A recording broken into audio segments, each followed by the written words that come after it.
Okay, we're cooking.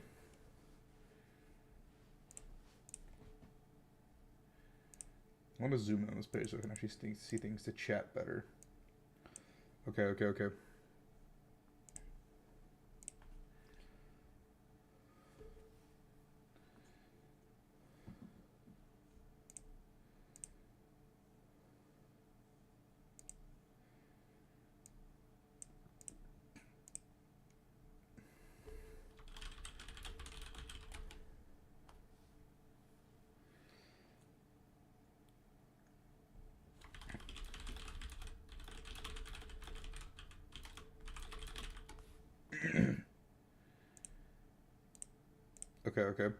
Hey, what's up, Josh? Hello, everyone. I'm just getting situated for the stream. If you guys are coming in from the main stream, I'm just streaming on my channel. I'm gonna stream for a little bit until I have to head to the airport this evening. Um, Yo, what's up, Sunny? It's been a long time. What's up, Riot Town? How are you guys? I figured that this is like one of the only regionals that I'm not at this season, and it's because for those hi Cora, for those of you wondering, my family and I are leaving for India this evening, so I couldn't actually go and make a flight that comes back in time. My flight's at like 10 p.m. though, so I have plenty of time to like actually go to the airport and stuff. I might just have to end stream a little bit before finals if things run a little bit late. We're in round 13 now, so if things go according to plan, top 8 should kick off by like 4 o'clock, which means if top 8, top 4 finals go pretty quickly, we should be done. We should be done with everything by like 6:30, which gives me time to shower and head to the airport. I got to shower, shave, get ready, and we're out of here. What's up, Marky? Nice to see you guys. I should probably tweet, huh? It's been a long time since I've been a streamer or anything. I've been really busy, guys. I apologize hella for, being busy, but yeah. Live with day 2 of San Antonio Regionals. Going to be streaming until... Oh, we see Austin Ellis playing Charizard. Weird. Austin normally doesn't play Zard decks. He usually plays like Tina. He loves his Tina. What's up, Evan? Nice to see you. What do you think you would have played if I went? I would have been between Zard and Tina. Personally, my group was all testing Tina, and Tina seemed like a pretty good play for the event. But I feel like Zard was really well positioned. I don't even know what just happened here. Did someone follow me? Thank you for the follow. Whoever followed. I just set up automatic alerts, whatever's going on. I don't really know. If it made a loud noise, I apologize.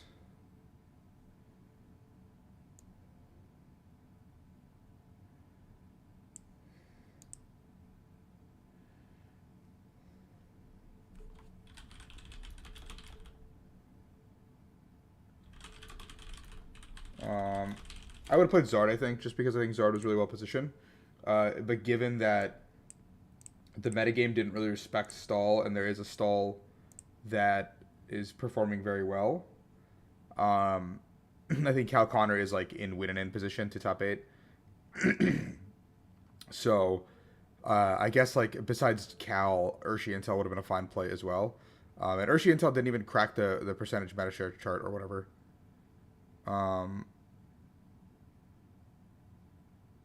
So like I think I would have I might have just run back Urshi Intel because I think that's pretty good. I have to leave for the airport. Come hang out on Twitch or YouTube. Do I link my YouTube at this point? Is that how this works as a streamer? Or my Twitch? I guess I should link my Twitch, huh? Twitch.tv/the flea. Dude, I haven't done this in so long. I feel like a noob. Yeah, 4 mirrors, that's ridiculous. I know a couple of my clients that I coached that played Urshi ended up running like face first into things like Roaring Moon, which was really unfortunate for them. But I think Zard is good into Moon.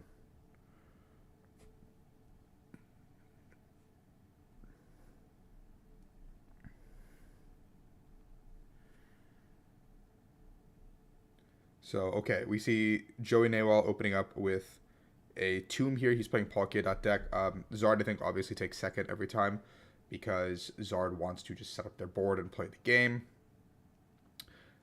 Besides Palkia having a one-shot into Zard one time with the access of Melanie plus like V-Star power plus stuff into the board, I think you don't want to recklessly take prizes like on free stuff. I think you want to go 2-2-2 if possible, or you go 1-1, 2 on a Zard and then end game with Pidgeot potentially.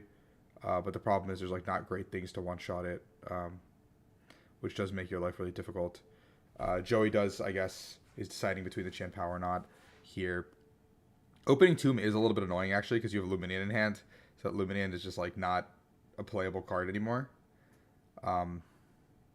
Especially because you're probably looking for Irida pieces to actually make a play with this version. Cross switchers, whatever, etc. We already see in Austin Tania's double VIP pass, which is pretty ridiculous. So Austin's already cooking. We're going to see 2 cards come through for Joey here. I think this matchup is pretty Zard favored. Vessel here and a water attached to turn for Palkia. And we're going to pass. The attachment was already done because he retreated. I also missed that. Lamau. Oh, okay, it's fine. Austin has 3 VIP passes. He just looks at them in his hand. 1, 2, 3. Here they come. Very good. Much skill, good Pokemon. I can't wait for this card to rotate. I think VIP pass is unironically one of the worst things to happen on the Pokemon TCG in a long time. Like, this format would be so cool without it, I think. But I would just like this card to rotate very badly. Like, I think this card needs to go.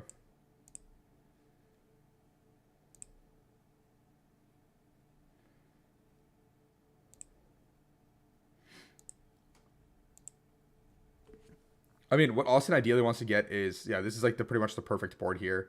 Like Austin just wants to chain attackers if humanly possible. If putting some pressure on the board is good because Austin's gonna pass, it looks like, but he's just doing a deck search.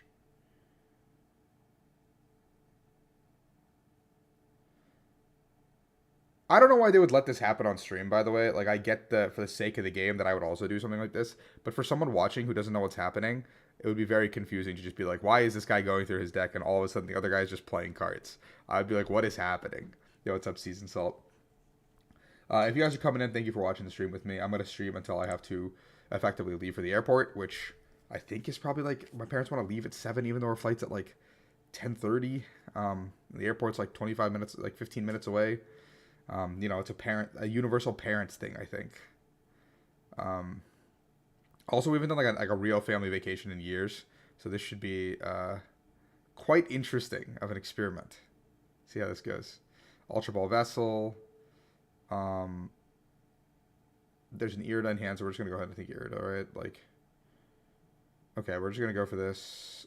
Palkia V-Star, 2/2 Palkia V-Star. 3 energies in the discard, absolutely fantastic. Let's just get this up and running. We're going to Irida anyway, right? Like, we're going to Irida for switch, and I think probably other Palkia. Yeah, that seems fine. This way, Austin can't one-shot on the following turn, which is actually pretty relevant. But if Austin does get like a pretty good enough setup, which I think he has, he didn't play a supporter, so I guess like no Arven was played. But I also wouldn't expect Joey to be playing more than 1 Iono in this deck, or like 2 Iono. I don't really know what this like Palkia lists look like, which is actually probably a limiting factor. I should probably learn this. Let's go look up a Palkia list. You know what I'm saying? Palkia. Very good. Luke Kirkham, 3rd place. Aha, I was right. There's no hand disruption. I used my powers of deduction to figure this out. Yeah. I would have figured it out anyway, eventually. Just, during the game, I've probably just been like, do I think they play hand disruption? Probably not. V-Star power coming through. We're going to see 1, 1, perfect. Switch, yep, I like this. Nothing crazy here, and a knockout. I guess Austin doesn't play Rotom, Because one thing I could have seen Austin do is go one Charmander uh, on the bench and get Rotom and just draw 3. Like, he has Rotom in hand. Oh, wait. Why did I pause? It's a live stream. Oops. Sorry, guys. Let me refresh the stream so I don't, like, grief us tremendously. Austin has Rotom in hand, and he has Arven, and he could have just, like, drawn 3 cards and actually set up and use the Arven to get Sealstone. Like, you know that your opponent doesn't play Disruption, so, like, why... Like, now you're going to go get Sealstone Candy. And Sealstone Candy gets you into Zard if you want it.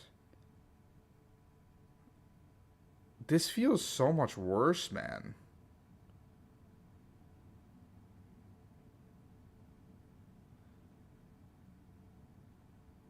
Like, we're going to Rotom anyway, so why not just take 3 cards last turn? I feel like taking 3 cards last turn is just significantly better than what what we were doing right now. Well, is Sealstone prize? I guess I didn't see prizes. Charmeleon.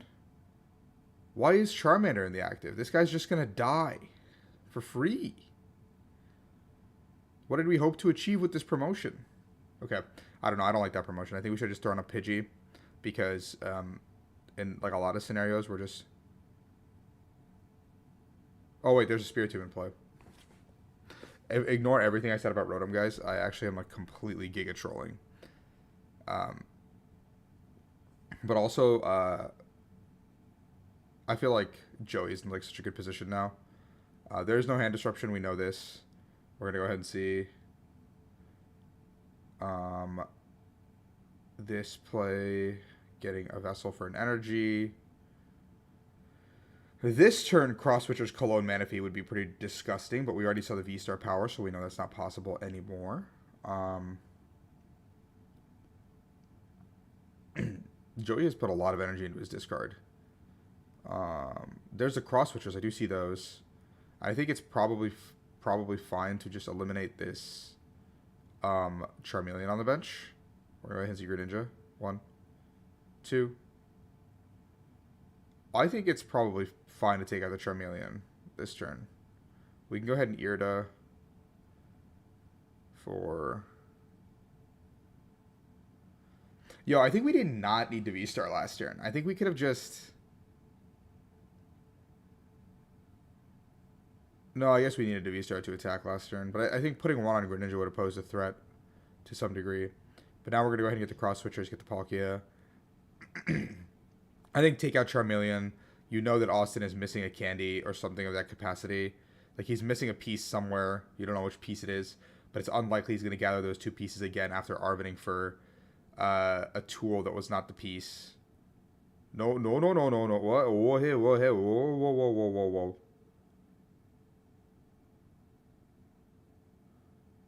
Don't know about that one. I feel like we should keep the energies in play.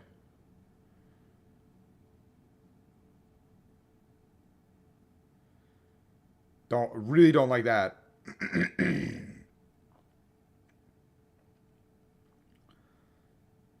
I mean, I'm pretty confident we should have just knocked out with... Bring up the Charmeleon. Yep. I think we should have just killed with Palkia. Discarding an energy here is really interesting to me because you want to just get to 6 here pretty quickly. And if your Champao does get knocked out this turn... Like, I guess you're, like, reducing the effectiveness of... reducing the effectiveness of Defiance Band, but Austin only still hits for 270 under Defiance Band at that point in time.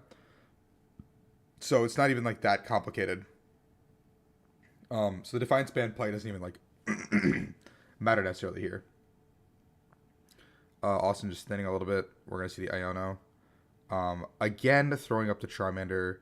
I feel like throwing up Pidgey is completely fine again here, because if you do go Candy Zard, you can get 3 energy into play, giving you a pivot once again. I would just scoop if I was Austin here. Like, unironically just concede. 3 Melanie and an Escape Rope. Like, this hand isn't even remotely playable for next turn. Like, it's just all energy. There's no water in the deck. There's 1 water in the deck. Okay.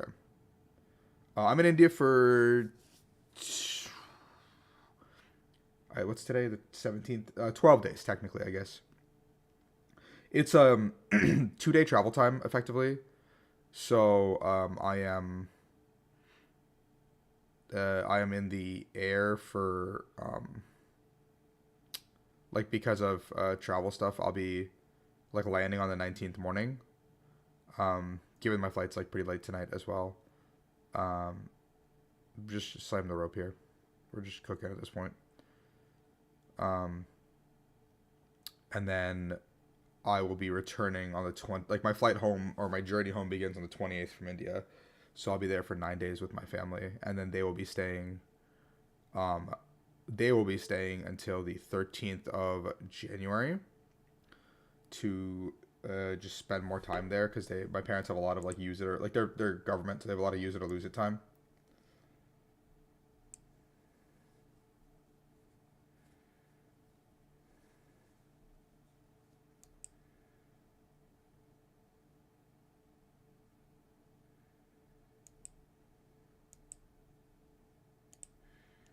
Um, yeah, my next 6 weeks, or I guess like 8 weeks, are going to be quite busy for me.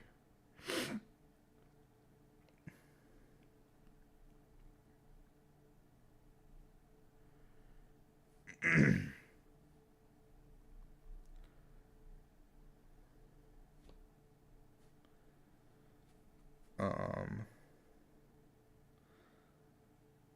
Candy Zard, okay, pretty fortuitous here.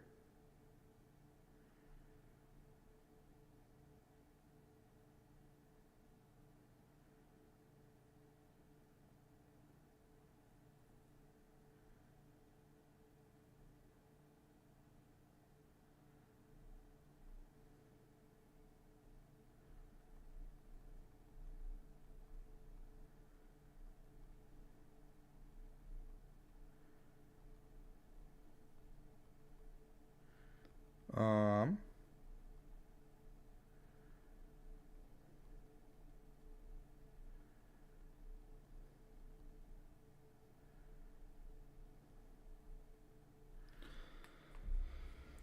Austin's now actually in a pretty good spot, because I think Joey is unironically out of water energy. So I think Joey actually messed up a couple turns ago. I don't think he actually has water. Maybe he got one off the prize. Maybe I wasn't looking.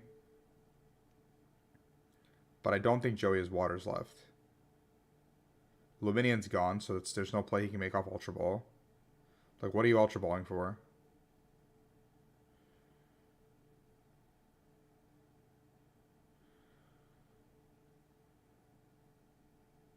Cross Switcher, that means now we're out of Cross Switcher angle. I genuinely think Joey... Oh, so Mew, I guess we'll draw some cards.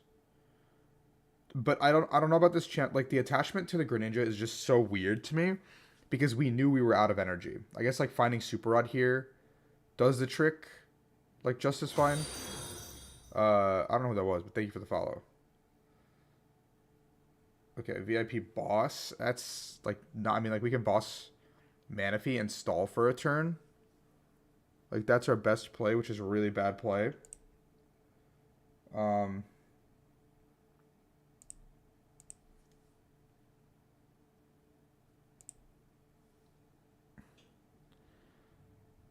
Yeah, I think you have to boss stall here, because if you just let him take the free 2 prizes on the Qian Pao, the game actually ends. Like, the game is unironically over. You gotta stall. Bring it up. But we know that Austin's hand is, like, completely juiced. I like completely juiced, but, like... Game's over. Yep, that's it. That's... If I'm Joey, I concede. Dude, it's crazy that I was, like, telling Austin to concede a couple turns ago, but then Joey, like, monumentally threw a few turns in a row. Candy Pidgey got... Yep.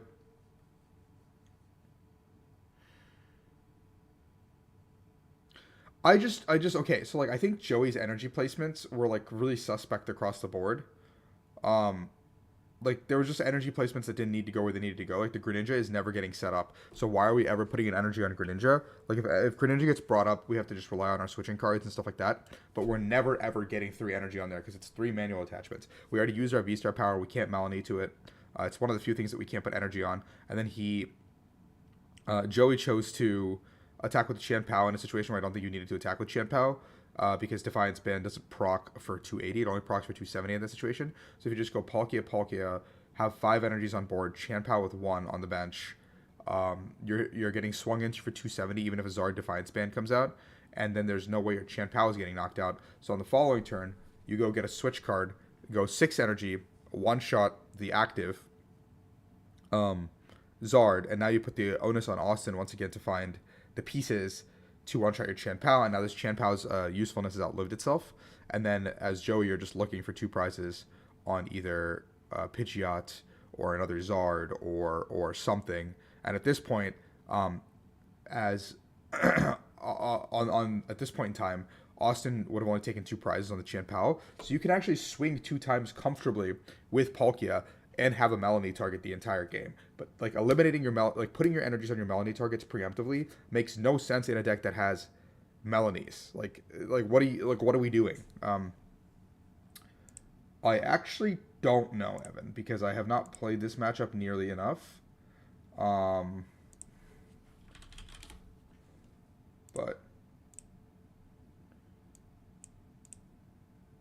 I would say probably still Zard favorite. I think Zard doesn't have really a ton of bad matchups, but I do think that given the board setup that existed, okay, I think Joey's also like very like gung ho about discarding energies, which I don't think we need to be as like kumbaya about getting rid of these cards. And if you're ready, let me pull up Pokestats Live, see what's going on. See who's cooking this round. Xander won his round. Attaboy, Xander.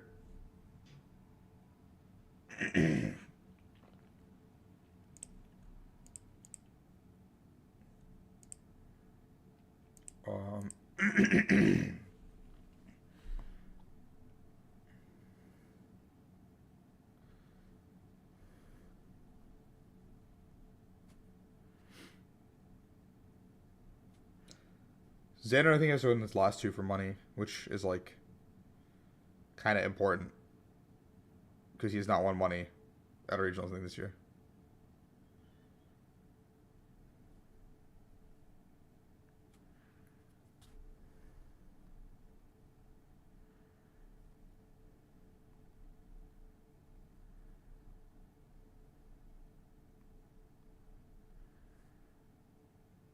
If you're ready.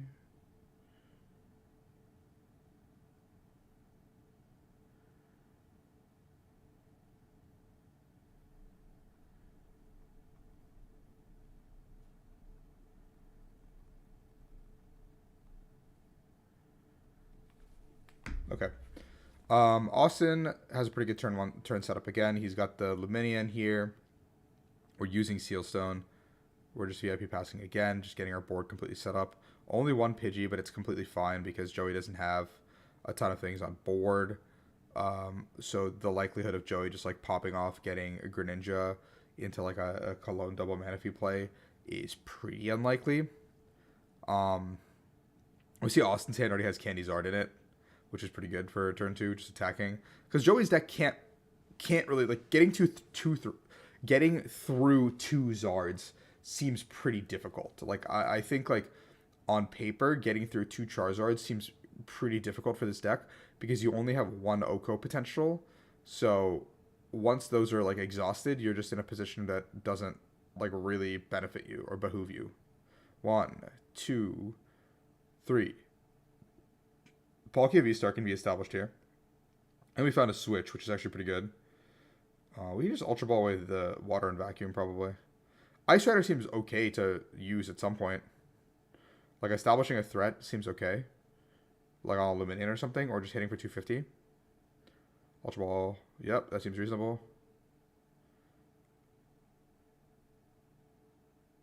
I don't know if Vacuum actually has, like, a ton of value in this matchup. I don't know if I would have... Like, I don't really understand why the Vacuum... Yeah, it's fine. That's fine to go that route, I think. We're not getting one shot on the return, no matter what we do. Like, there's no crackback, fortunately.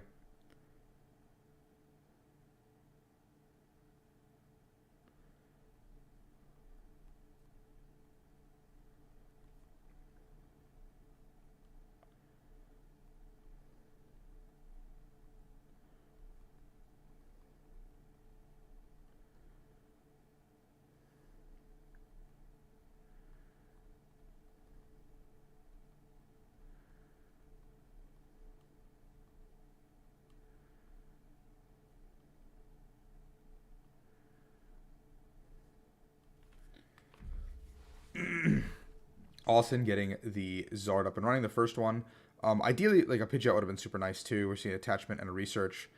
These 7 cards are going to be really crucial. We see a Vacuum, Lost City, Boss, Collapse, Zard, and a Charmeleon. Charmeleon's pretty good here. Can guarantee that 2 get chained. Had Austin hit another Pokemon here, it would have been really ideal to get rid of this fish. But I don't think Joey has like a route to take out the fish on the next turn. Like if I'm Joey, I'm looking to take out this Luminion as soon as possible, I think. If the Luminion leaves the board, that is a potential win con that's leaving the board, because that's the easiest 2 prizes that Joey will ever see in his life. I see double cross switcher, so I think you can commit to the Bit and Melanie to the Palkia on the bench and just try to go for it. I mean, or you can one-shot the Zard this turn, which is actually like not the worst of plays. It's just your entire board is going to be wiped of energies, which might not be the most ideal. Okay, Nest Ball good. Melanie, keep the chain going. I think there's like a world or merit to just kind of taking out the Luminion this turn. Like I think just taking 2 prizes that are being offered to you for free. I think Joey could dig for the Cologne also and be like really cheeky and just take 2 here. But like that seems like we don't have a Greninja. You need a lot of pieces for this. I don't know about this one, Chief. I mean, this is fine, I guess. Like you can switch into it. Give yourself an option to find more pieces. Like Joey's only support of this game has been Melanie's, and I'm sure he would love to see an Irida. Like just even 1 Irida, man. Like all you need is 1 Irida to like get the game moving. Okay, so this switch implies that we're not going to go for the we're not looking to make the Chien-Pao play this turn. Heavy Ball for the Greninja, I assume, is probably prized. Yeah. I have to assume Greninja is no longer in the deck. So this is probably the best course of action here.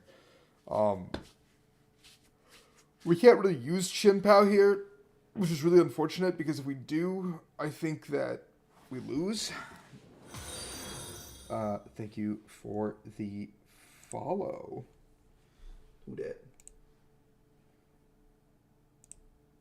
Onja, thank you. Appreciate you.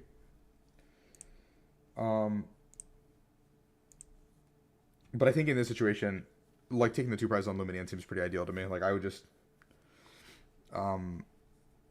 put the pressure onto the Luminion. Ew. I guess we're just going to go for the route of 2 Zards not being established ever in a game.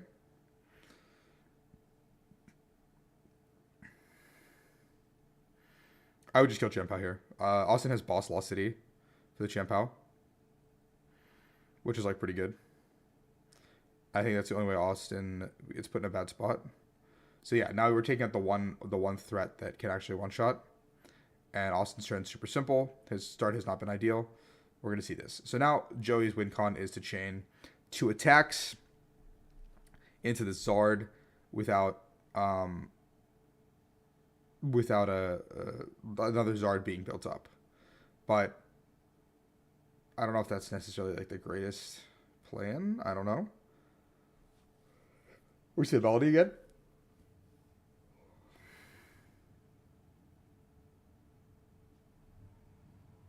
One, two, three. We discarded the Ice Rider already, so it's like not even worth to get this Ice Rider into play, I guess. We have Rod, so maybe it's fine.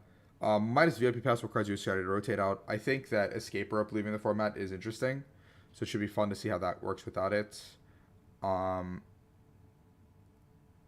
think it'll be interesting to see how the game works without Fog Crystal as well, especially after a lot of Psychic decks have been using it prevalently.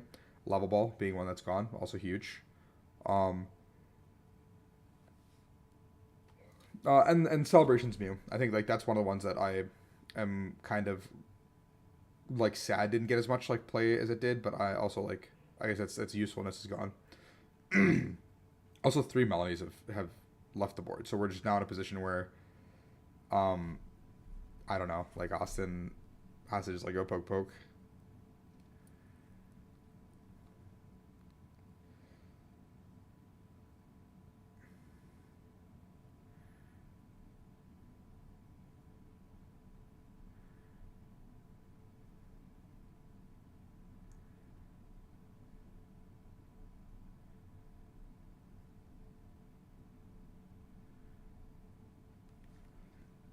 Yeah, exactly. Like I think usually like we're able to speculate this far in advance, um, especially because um, like I think it's fine. Like usually we're able to speculate this far in advance in a regular season because of Japan already having their set ahead of time, all this good stuff, right? But we don't have anything, so it makes it really tough for us to like speculate ahead of time. Makes it tough for us to prep for rotation, and I'm fairly confident. Like you guys can correct me if I'm wrong, but I'm fairly confident that this next set is gonna have the A specs. Like I'm pretty sure the A specs are supposed to be coming in the April set, or sorry, not April set, like March set or whatever. So we're about to have A specs. Oh, Pidgeot, Pidgeot, Pidgeot, Pidgeot. Oh, so close. Like we're about to have A specs. I think Austin loses now actually, because Austin can't chain two attackers back to back. Unfortunately. Um, but I think yeah, we get A specs, which is like I think A specs by themselves will be incredibly impactful on the metagame because like computer search, dowsing machine, like whatever we get back, like they'll be huge. And then every single paradox in future Pokemon or card we've seen so far will build upon themselves as an archetype. So unlike battle styles into Fusion Strike, where they just kind of abandon the Rapid Strike archetype and the Single Strike archetype, I don't think that'll necessarily be the case. I think our next like 2 or 3 sets will focus pretty heavily on the. I think they'll focus pretty heavily on the uh, Rapid and Fusion or not rapid, future and past archetypes. And I think like our Iron Leaves and Walking Wake are the poster childs for this set, so it'll be interesting to see because I didn't actually play the game with those guys in it. I like played the story the first time through, and I didn't do anything after that. I downloaded the DLC, and I'm gonna bring it with me on my flight to play both DLCs because I haven't played it yet, and I have a long set of flights coming up. So I will see kind of how that goes. But sorry, I'm a little tired, so I stayed up pretty late last night for no reason. I can tell you that there was a reason, but honestly, there was no reason. I'm just honestly just degenerate.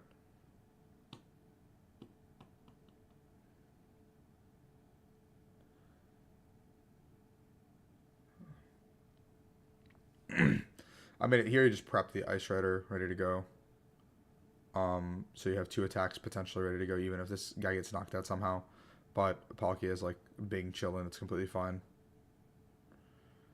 Interesting that Joey's playing a multiple Ice Rider line, like a 2-1, I guess, maybe 2-2.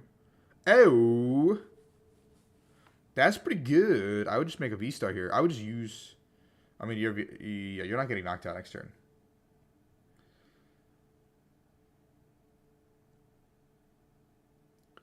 It's like A-Specs last time were so polarizing because because uh like Dowsing Machine and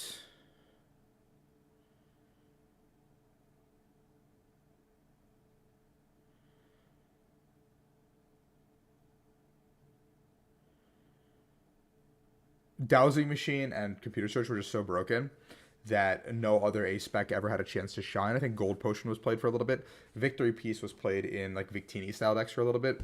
And then Life Dew made its debut and expanded quite a bit because of Sableye specifically. But every other card really didn't have that much of a like limelight. Like they made these like we might get A specs like we did last time where it's like specific to a paradox or like a paradox Pokemon. Like Crystal Wall was specific to like Black Kyurem. I don't think I would like to see like a comp search or dowsing again, but I think something like like a VS Seeker or a Battle Compressor could be interesting because not every deck wants to play Battle Compressor, and not every deck wants to play VS Seeker. Um, but it's enough that you could play those.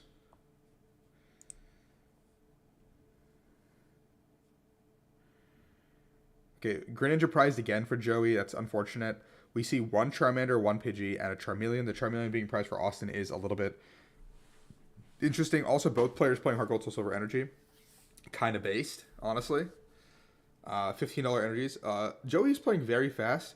There's 20 minutes on the clock, bro. You're chilling.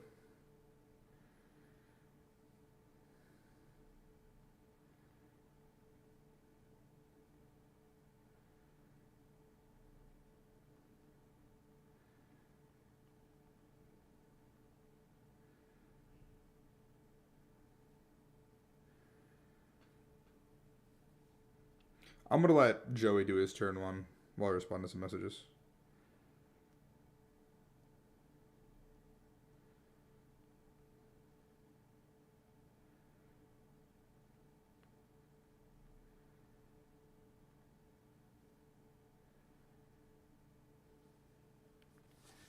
Um, but yeah, I think A specs have like a lot of room to actually dazzle us to some degree.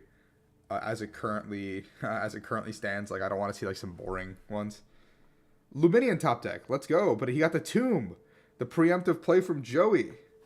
Look at you, Joey, putting the pressure on, making it so there's only one route to for Austin to actually play the game. Austin's hand sucks, unfortunately for him, so he has to find a VIP pass off of this.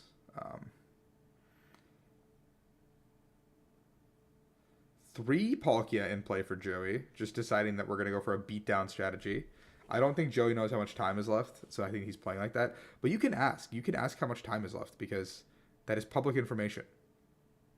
So, like, if you're ever in a situation like this, just ask, oh, Austin is cooked, I think. Ultra Ball for a single Charmander. And a pass, unfortunately, from Austin. How the tables turn from game one. Actually, it's very reminiscent of game one setup, I think, besides the triple VIP pass. About, like, okay, like, that's a tough question because I think there is a world where, also Joey gets guaranteed attack here if he plays this correctly. Irida for Vessel plus Palkia V-Star.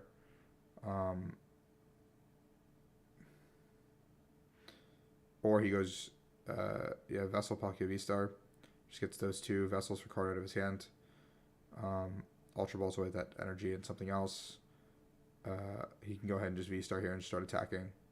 Like, Austin's board is so weak that you don't care, I think.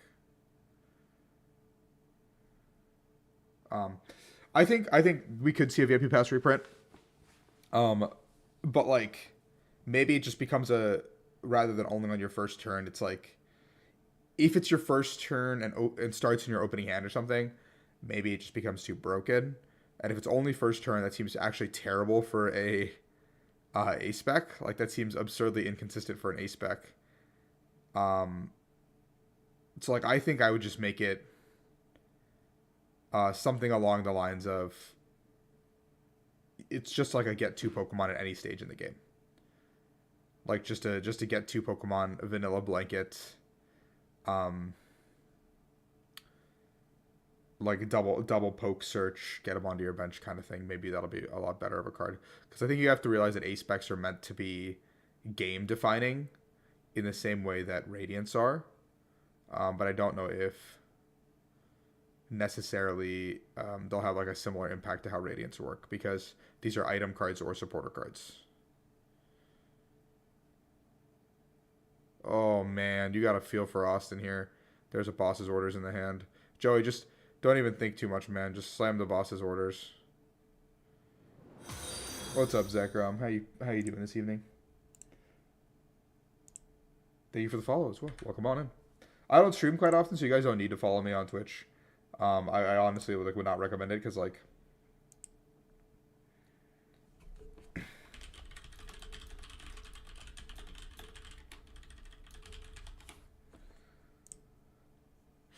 and there's a concession from Austin. No point in playing this out. Also, if I'm Joey, you always ask how much time is left. And if there's enough, you don't have to play as fast as you did. Yeah, I don't stream nearly as much, so you guys don't have to. Oh, cool. Okay. I love Dean. Dean is always my boy.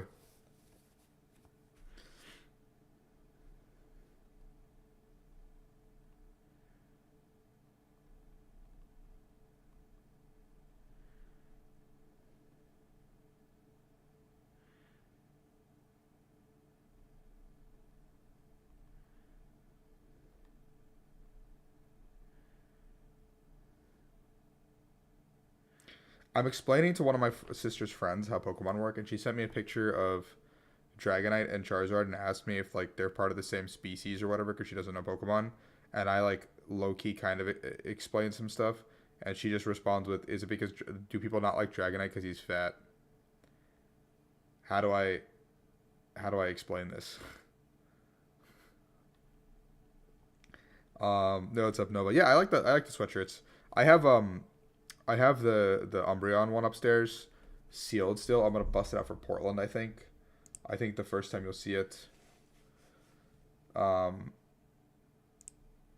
is Portland, and then honestly, I might not pack it for Portland just because I don't know what the weather's like actually.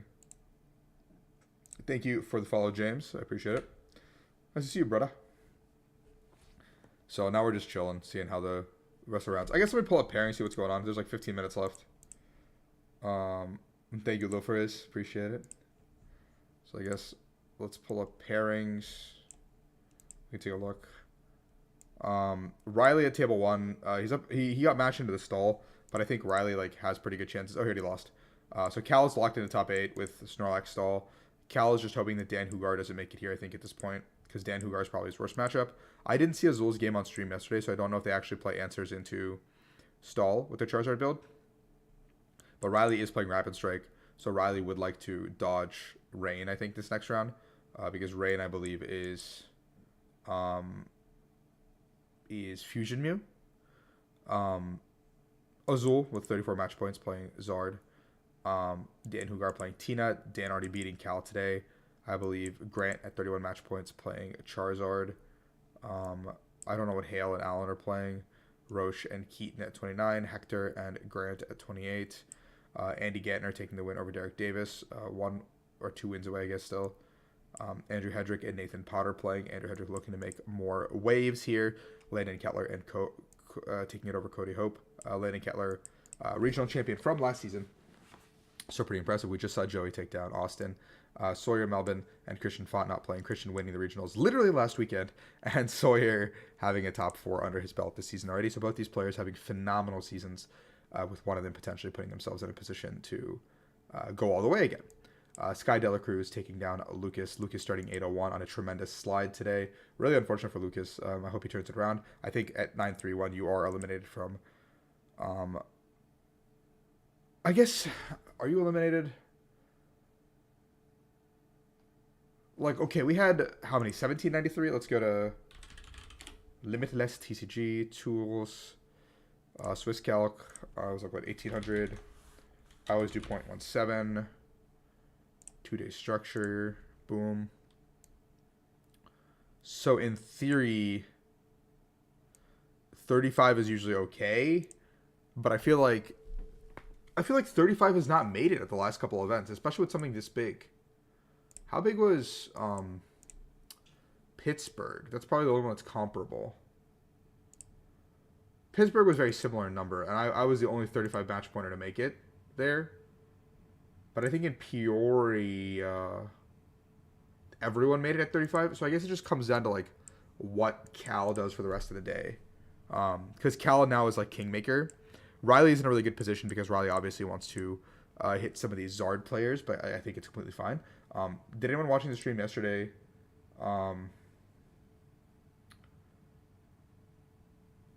did anyone who was watching the stream yesterday see Azul's list at all? Know if they play Tool Jammer or something? Maybe that could be an impactful card in this specific situation.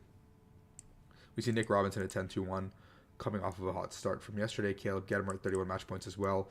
Caleb, Azul, and Grant all at 31 match points or better already, which is very impressive that their group keeps doing this. My group needs to get their heads out of their asses so we can actually get our stuff together. But also everyone's been chilling this season, which is fine. I think it's fine to chill a little bit. We see G-Shen taking a loss here. Justified Gloves makes sense to me, Tech. For Mirror. I think a lot of the Zards are taking for Mirror, and there was almost 20% Charizard, which is an absolutely ridiculous number. Chris Fancro advancing to 922. Dylan Gunn 922 as well. Liam Halliburton 922. All these players technically in contention if they can win out to 35. I feel like there's going to be a lot of 35 match points, or like people that could get to 35 match points.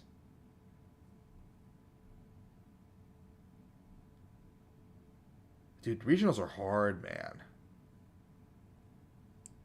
We saw Eli last round of yesterday, pulling himself to 9-3-1. Brandon Salazar, U.S. national champion, 8-1-4.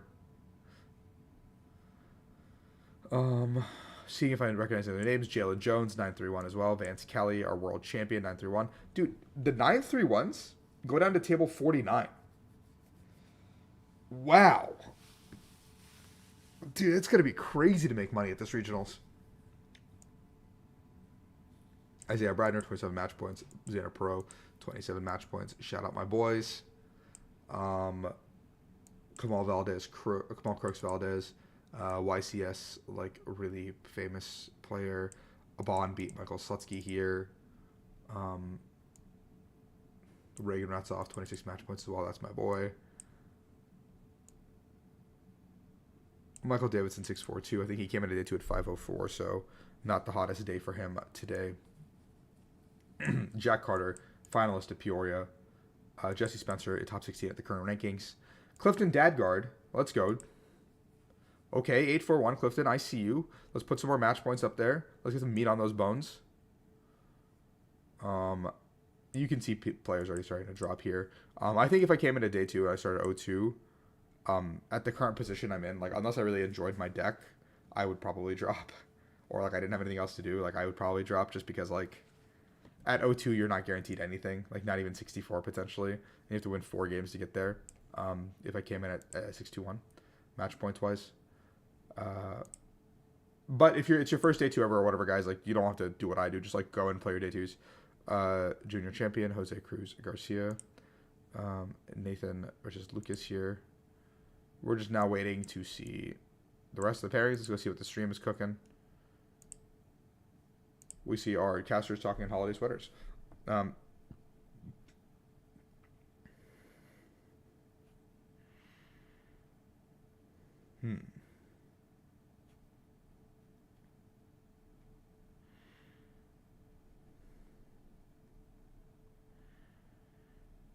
How is everyone's days going? If you guys want to, what's up? Like how your season's going? Why are you guys not at San Antonio?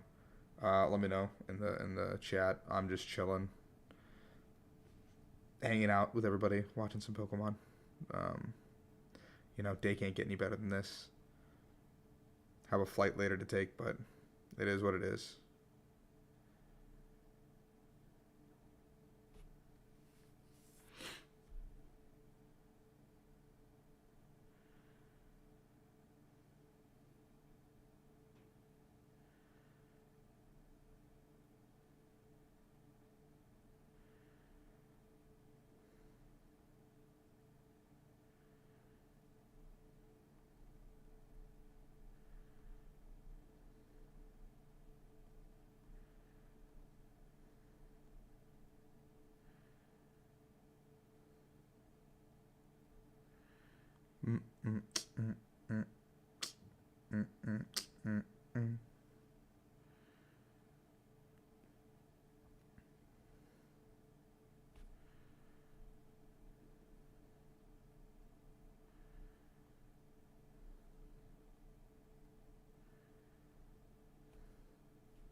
We're just chilling now, waiting to see the next round.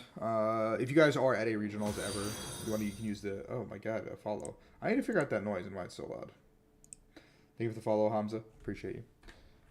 If you are at a regionals and you want to get the attention of the official stream, you can tweet with #PlayPokemon, and it will come up for them to more or less like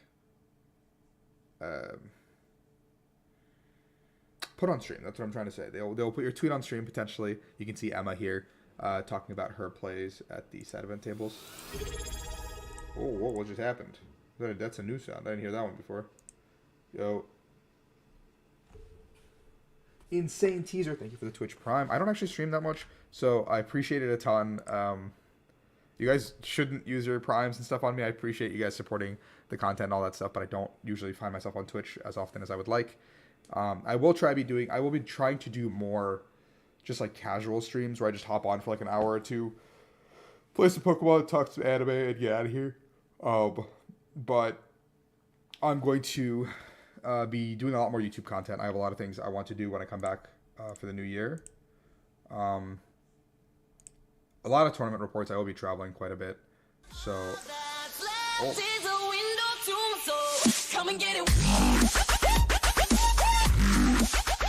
I forgot that was my old Twitch sub alert.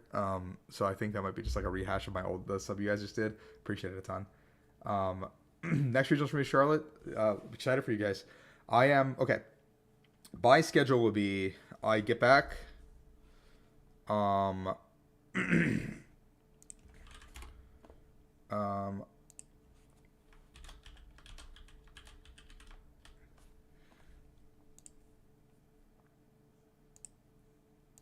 I get back from India on the 29th, which puts me on a Friday on a 3-day weekend because New Year's. So I will more than likely be doing some sort of New Year's party, New Year's plan, something with friends. If someone has any plans, if not, I will just probably be at home. I don't feel like going anywhere and like driving far after a trip or journey of that nature to India and back. So the logic is that I will have some time to myself to do whatever.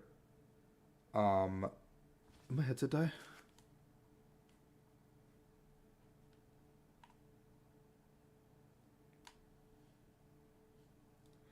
No, it's on. What's happening? I don't know. It's flashing.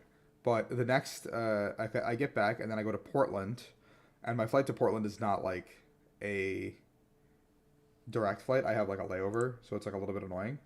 On top of all that. What a wholesome picture, right?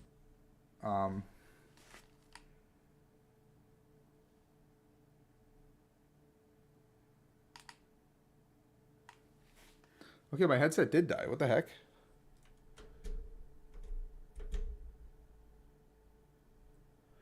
Let's just try this again. What's up, King Says? How are you doing, McDog?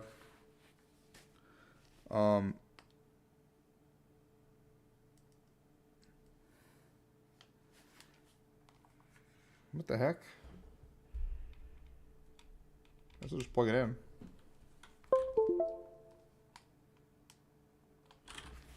Okay, cool. I was like, why can't I hear anything? It was just really weird real fast. But I'll leave it plugged in for a little bit just because it's weird. I guess I didn't plug it in last night, maybe. But then I go from this tournament to probably go Portland, spend a weekend at home, and then Charlotte is my birthday weekend, so I will be in Charlotte, hanging out with everybody. And if you guys see me there, please feel free to wish me a happy birthday. You don't have to. It will be my birthday weekend. It's the Thursday prior to the tournament, so I will be out and about, like getting some drinks or something on Thursday night. Maybe going back out on Saturday night, depending on how I'm feeling after day one. And then I go to One Piece Nationals the following weekend in Los Angeles. And then I go to Knoxville, and then I go to Dortmund Regionals. So I have 5 tournaments in a 6-weekend span. Should be a lot of fun. Yeah, Dallas was one of the most memorable birthdays for me ever. Just because everyone was there. It was a lot of fun. I didn't day 2, which is what it is. But I had nothing but fun, and that's like really all I can ask for.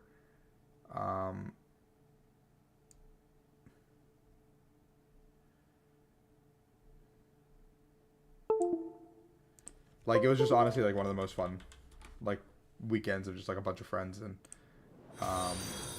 like stuff in general.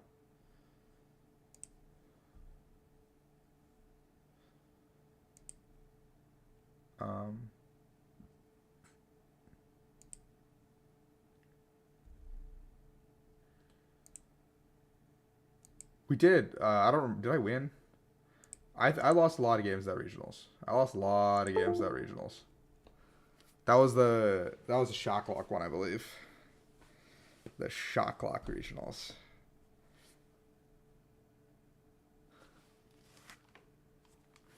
Okay, it is on. It's just being weird.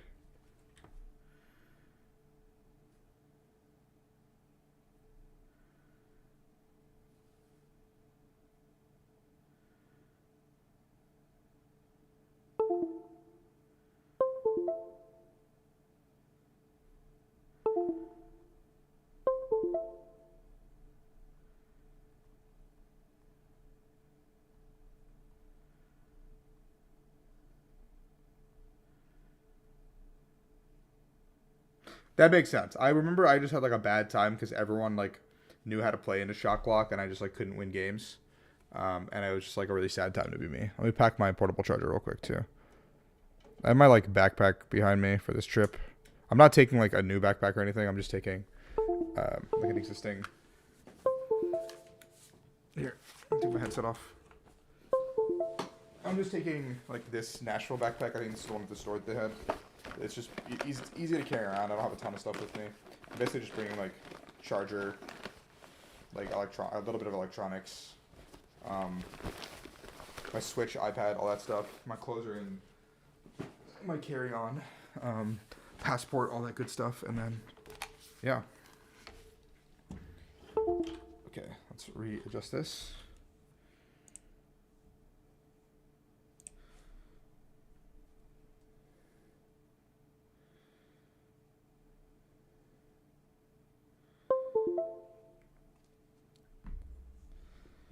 Okay, I don't even want to watch this like side fluff. I guess round 14 is coming up next. Let's refresh pairings, see if the round is over.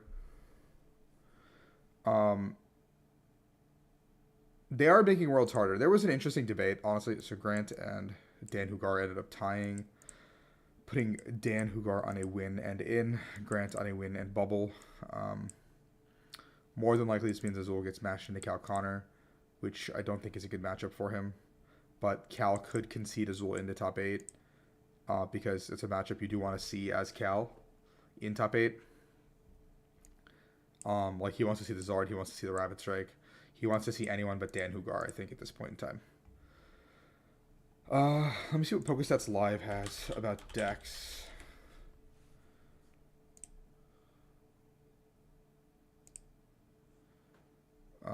We don't have Hale's deck still. Chalky at 10-1-2 with Miraidon. Nick 10-2-1 with Miraidon. Zard, Tina. A lot of Zard here. Kyle Perkins, Rain Kuma is yep. Andrew Gantner is playing Roaring Moon. I don't know if that's accurate. Andy's the kind of guy who trolls, so we'll see. Landon Kettler is playing Urshi. We see Riley playing Urshi. Sky playing Urshi. 3 10-2-1s. Joey Navel, we just saw. Alec Geisler at 10-3 with Lugia. Very interesting.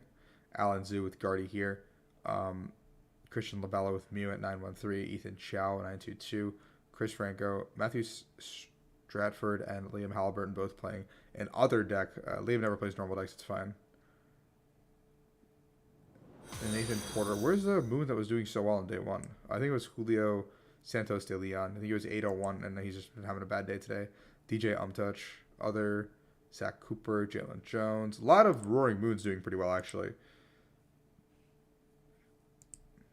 Interesting. And then the deeper we get into the matchup pool, a lot of people with weird decks. A lot of Intel Urshis that made it through, just not performing nearly as well as they would have liked to, I think. I hear other people who, I guess, like, some people lost their first round, which like look, Kurz like lost his run. He's like, I'm done.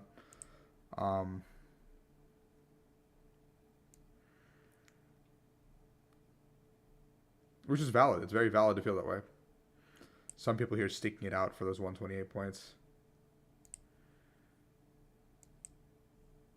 I might be down KB, but I'm also with like pretty much all the One Piece locals from the DMV area, and we're like going to be testing, hanging out. So I don't know how free I will be to see just the GG guys, because there's a whole One Piece DMV Discord, and I think there's like 40 people or something going from that Discord. So even though I don't know all of them that personally, like there's like 12 of them on my flight and stuff like that. So I'm going to be more so with those guys. I feel like every game is going to kind of be in their own realm a little bit.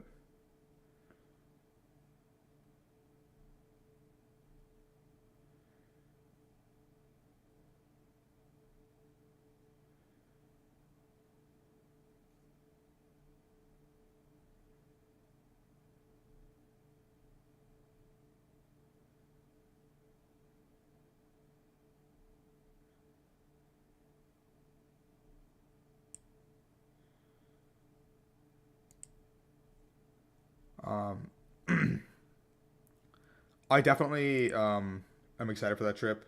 That one's going to be like my least stressful like a regional or tournament trip, just because there's no pressure on me or expectations to perform in One Piece. So just gonna show up and have a good time.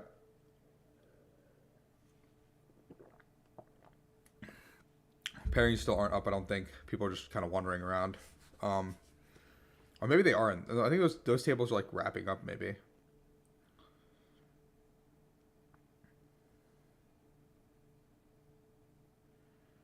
What the heck is that? That Ditto Cookie is pretty excited about it. You see that in your nightmares. Yeah. No, Why can't I hear the stream? Does my headset just keep dying? Yeah, I think my headset's just super low on battery. Only get to feature one match every single round, but I mean, with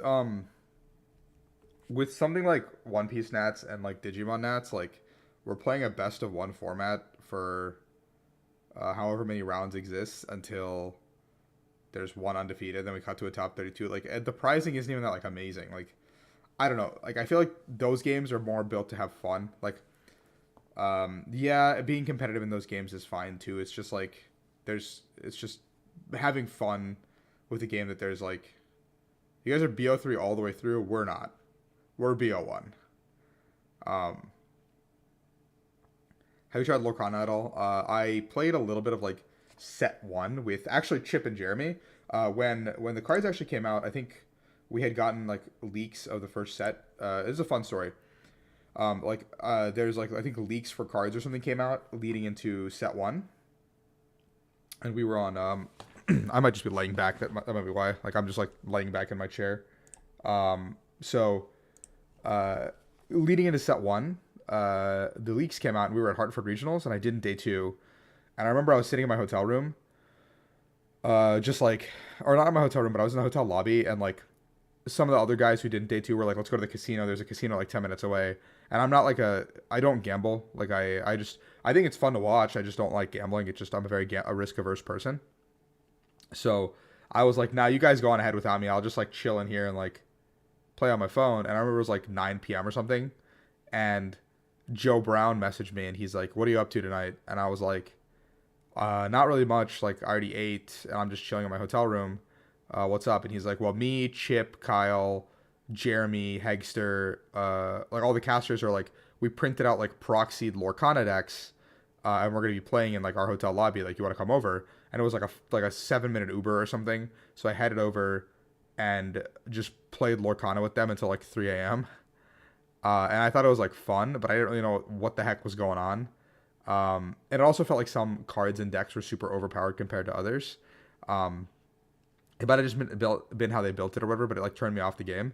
And then I remember like I did this with One Piece with Chip. Then Chip and I played a lot of One Piece because Chip was like super into One Piece for a little bit. But I think Chip and I were talking, and he said that like the fact that Bandai's like registration system is so ass. Like this morning, like Treasure Cups went live, and like immediately fill up. Like all like 1,000 spots fill up in like a second. Like if everyone complaining about Pokemon has not done a single thing outside of Pokemon for registration, and it really shows.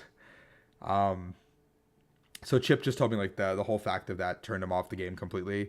Because he built like Whitebeard in set 3 to play, and I think he tried for a while to get into like regionals and stuff, and it just didn't work the way we thought it would.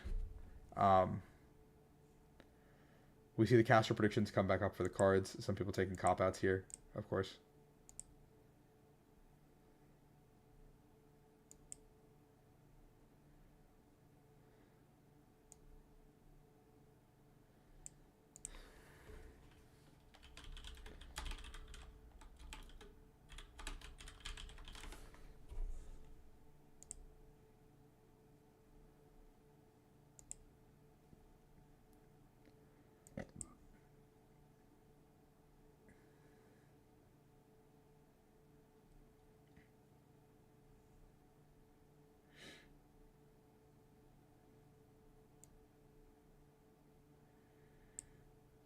Okay.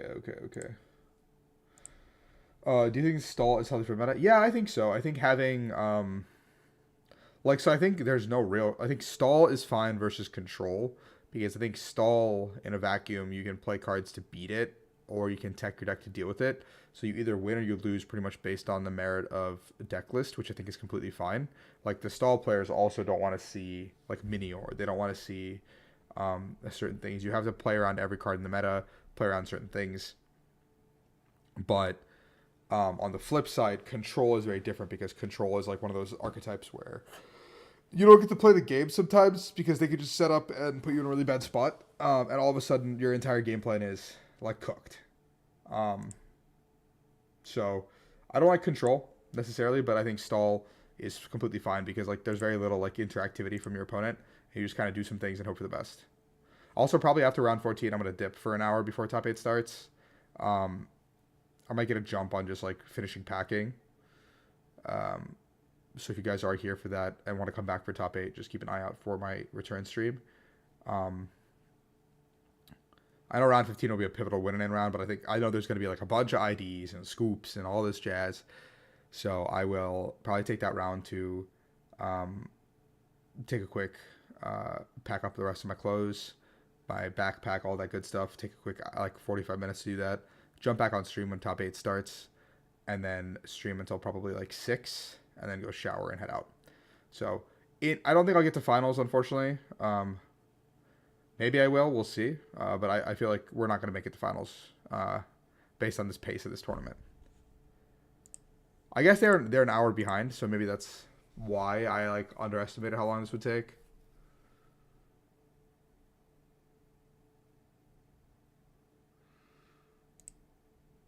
Okay, pairings are up. Okay, Cal Connor did hit Azul, so that is more than likely Cal's win, but Azul can concede, or he can concede to Azul potentially to put him into top 8, which would be crazy because that's Azul's third top 8 of the season. Dan Hugar hitting Keaton, so that's Moridon versus Tina. We see Grant Manley playing against Hale. I don't know what Hale's playing still. So Zard versus something. Nathan Potter, that is a Roaring Moon, I believe, up against Rain playing Mew. So the Roaring Moon player does have a good time here. Urshifu into Moridon here. Urshifu into Zard, so Caleb's going to have a bad time. Palkia into Moon. I think Moon is favored. Wow, a lot of good matchups. But also the 31s going down to table 9 is pretty crazy, which means like there will be very few people who can actually ID next round. In fact, maybe there's no one who can ID next round because these players are all coming up to get to 35 as well. Liam Halbert and Chris Franco, that's just a local game. Lamau.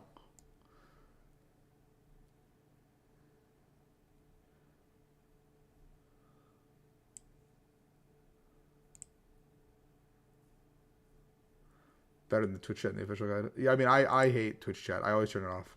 Anytime it's in, I'm going to do my best to do more guides for decks like that. I just have to, like, sit down and, like, it takes time.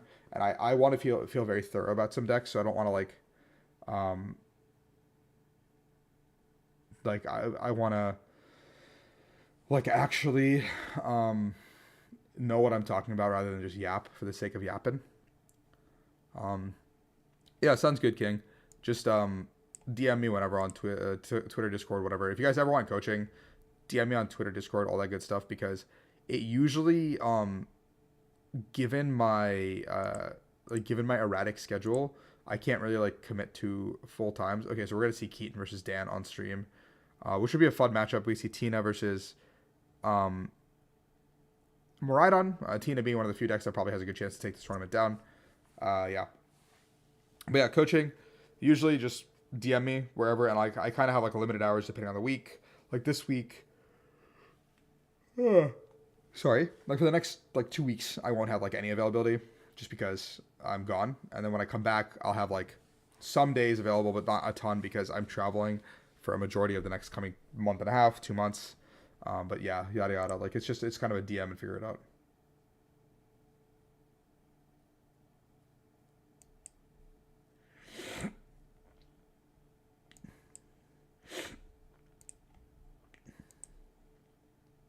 We're just waiting to kick off with these players. It should be a good time.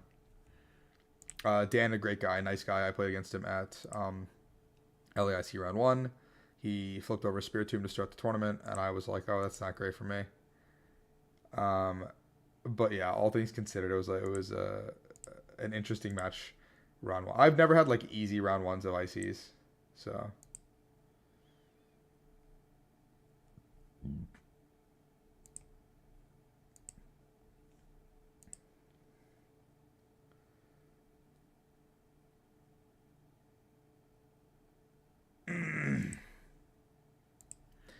Okay, when are we kicking off this stream?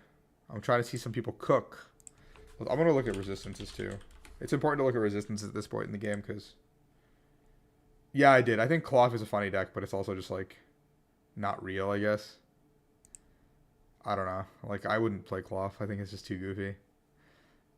Azul's resistance is actually really, really bad. So if like Cal actually beats him and Azul loses again, or even ties, I think he's out of top 8. Grant has a pretty good resistance. Caleb's is pretty insane. Nick's is pretty insane.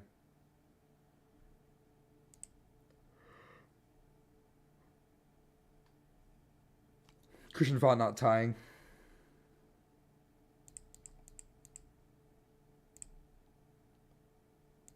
We're just waiting to kick off. Just bring them onto the stream. Bring them onto the stage. I think if you are not playing someone who's already in top 8 at this stage of the game, or have lost to someone who's already like locked into top 8 type of thing, it's a pretty good likelihood that you are not making top 8, which is like really unfortunate to say, but I think 35 is a really risky number to be at, so you need to get to 36. I'm sure Cal could offer Azul the ID here and just leave it, and Azul leaves it to fate here in the next round. But if I'm Cal, I think conceding to Azul is the correct move, because Azul is like Azul's matchup is just good into you. Like, you're just so good in that matchup. How much worse will Maridon get once Walker rotates out? Oh, I gotta follow. Oh, who followed? Thank you for the follow, Carson. Appreciate you. How much worse does Maridon get? Not much worse. I think Maridon actually gets better because cards like VIP Pass are gone, so the format slows down a little bit, and Maridon's one of the few decks that can search all its pieces out. So you do get to find all your pieces. I think we lose Raikou, right? Or Suicune or whatever. So you still get to like search your whole board out pretty easily, and you have a lot of overall pretty solid cards. Chalky, Keaton Gill is a Hearthstone player, a former Hearthstone player. Used to be very, very good. Went by the alias of Chalky. I think they're both from Chicago area. Actually, both these guys, Dan and Keaton. I remember I used to watch Hearthstone quite a bit in college, and I would be like, I remember I saw Chalky for the first time at regionals, and I was like, hey, it's Chalky. So I think he's been playing, trying to get a Worlds invite this season. Yeah, only E rotates. We're not confirmed, but yeah.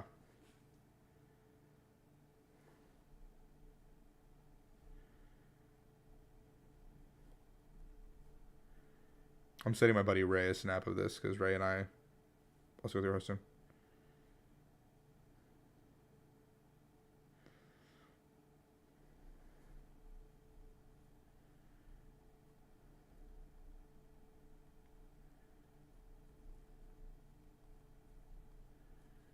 We see Iron Hands being prized, so if there's only one, that could be a problem. Tina does play 2 counter catchers, so it's fine for Tina to have their pieces. In this matchup, you definitely want Iron Hands early if you can.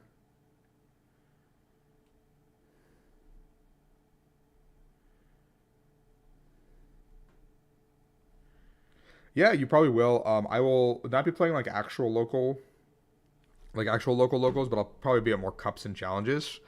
And I did offer to help Alana, who runs stuff at Gaming Giant, out with staffing for cups and challenges, just because I know she's like usually understaffed. Cups, challenges, pre-releases, whatever. And I told some of the other local staff members who run cups and stuff that I will be down to help if they need an extra hand, because I still like going and hanging out and seeing everyone. I just don't like need to play anymore. So like, honestly, I have like a deck I really want to play, or like I really want to play, I don't need to be there. Okay, we're gonna see a pretty solid start here from Dan already. Jet Energy, we're gonna see this coming through. Path to the Peak, and I would take the Path here. I think you can get rid of the Psychic. Path putting a lot of pressure on Maridon immediately off the rip to actually do something. Battle VP Pass already in hand.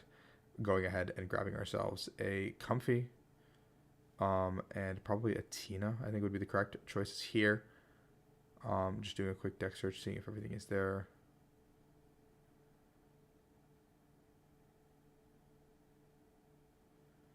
taking some quick notes here. If you guys want to, I think taking notes is an excellent skill set to pick up, especially for decks like Lost Zone, because it comes down to a lot of small things towards the end of the game that can matter quite a bit.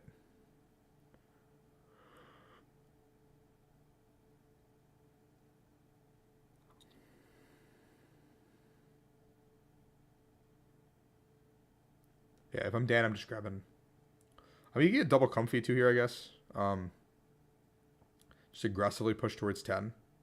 Putting a Tita down early is nice too, because you kind of need to establish something that your like opponent can't really answer immediately. But if you have a Tina later in the game, like Miraidon can just 220 it. So if it's not a V-Star, it's like a lot more easy for your opponent to take out. Sorry, a lot more easy. A lot easier.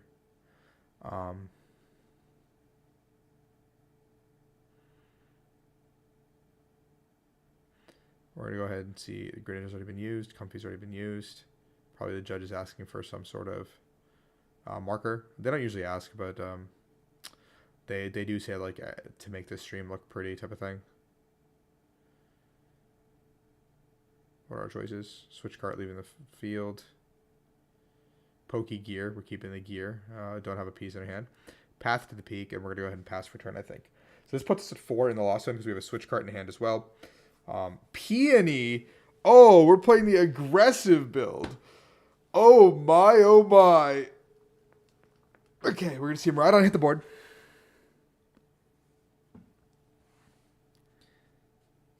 Generator kick us off. 1, 2, 3, 4, 5. I saw 1 energy. That's fine. Roll the dice. Are we just going to slam the peony?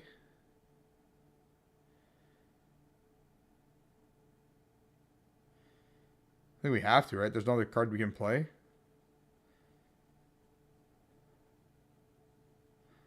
We're going to see the peony come down. Probably getting VIP pass here.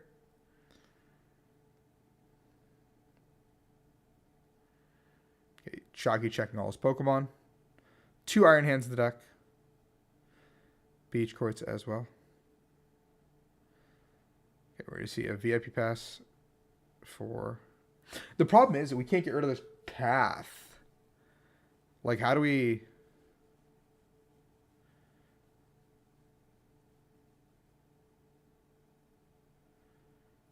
I have to... Peony is any 2 trainer cards, right? So you can get, I guess, a Stadium. Stadium plus VIP pass is what you have to do here. Not ideal, but we're going to go ahead and do this. Stadium plus VIP pass. Probably grabbing Squawkabilly and Iron Hands here.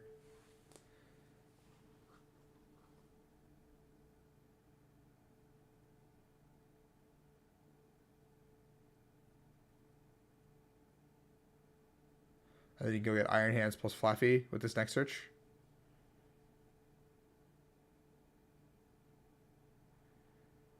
Now we have access to all of our abilities. We're a more aggressive deck. We can actually play from here. Iron Hands. I think you gotta grab... There's no Flaffy. It's a 1-1 line, I think it looks like. So maybe you... The Flaffy is prized, I think. So we're just gonna grab the hands and nothing else, I think, here. 1-1 line, very thin. This build is very aggressive. Trying to actually do something on this turn 1, turn 2.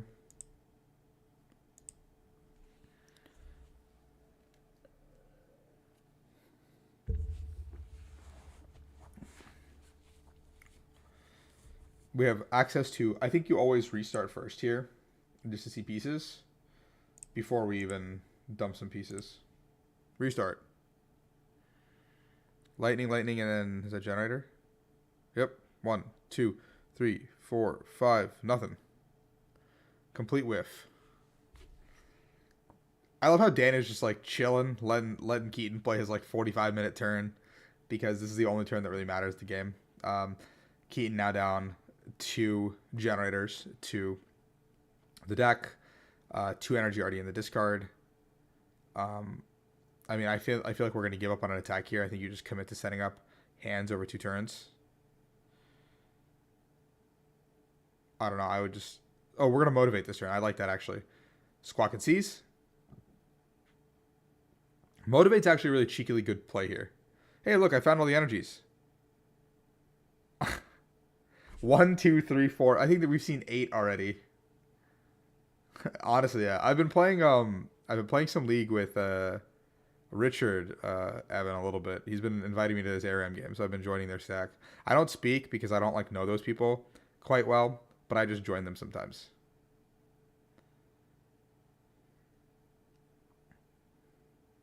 I'll motivate. 20 damage. Put 2 energies onto Iron Hands. That's what I'm talking about, baby. That was a terrible turn 1, man. Let's draw 2 cards. Coercive Experiment. Dan is sitting there thinking it's a choice he has to make, and then he's like, oh, wait, it's just 2 cards that I get to draw. Pog Champ U. Oh, my God. That has to be some of the worst 5 cards I have seen in the Pokemon TCG to see all at one time. If it's a research, great time. But now Dan is going to be down an additional 2 energies, which makes this game significantly harder if you're going to go for this route. So he gets rid of the Tina V-Star and a Grass. So if he's... I don't think I saw Water in Dan's deck so far. So if he's playing heavier Grass and Psychic, it makes more sense. Switch card here, and I think a Super Rod has his options. Not necessarily the greatest 2 options here. Getting rid of another switch card does not feel good. Might be a Jet Energy on the other side. Maybe. It is a Jet, sorry. Yeah, I thought it was a Rod. We see a switch card healing the 20 damage from Motivate. The hard work from Keaton. Out the window. Tina V-Star and Path to the Peak. Not what you want to see here. Not at all what you want to see here.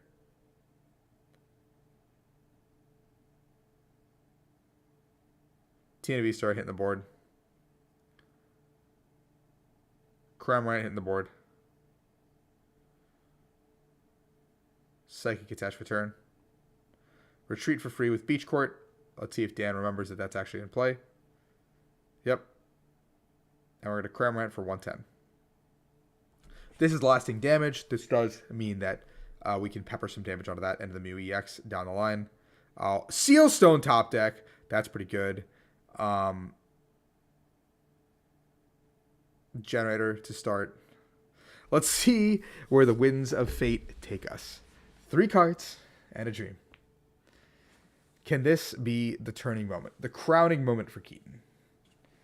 Right on. Never mind. We're taking a card out of the deck. We're going to head to the Reap. See if we can get the Flaffy off the prizes. Ow, my neck.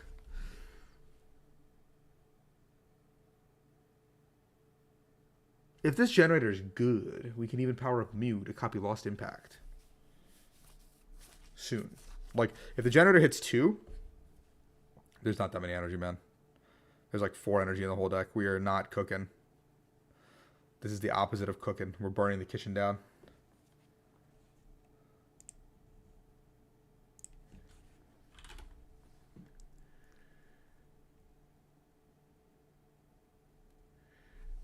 Time to generator. I can't see it. There's 2. Okay. Okay. This is good. This is huge. Huge. Both very clearly go into the Iron Hands. There is no other option here. Yep. Sealstone, probably just put it onto the board. Tina doesn't typically play Vacuum. Yep, attached to Mew. I like that quite a bit. Good job, Keaton. Well, we're not going into Roxanne range yet, so you can hold these pieces. But I would also just attach it there just in case there's an Iono from Dan for some reason.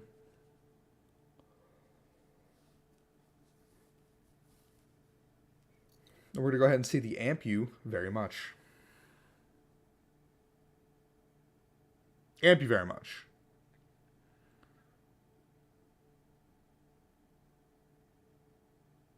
We see 2 energies of Flaffy, that lone Flaffy hanging out there. The second hands, which actually could be very crucial to close out the game against Dan here. One generator left for Keaton in the entire deck. We do see Waters from Dan, implying that there's not a ton of resources there in that regard. There is no gate just yet to work with.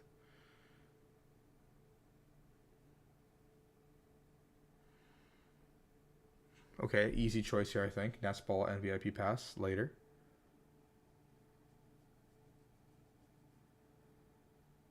Still no gate.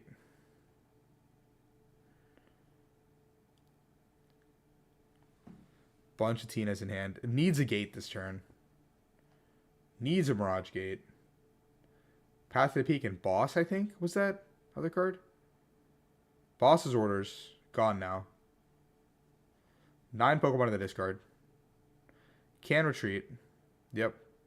We can Sableye this turn, which I think might have to be the better option. But do we discard? Do we have a Psychic left in hand?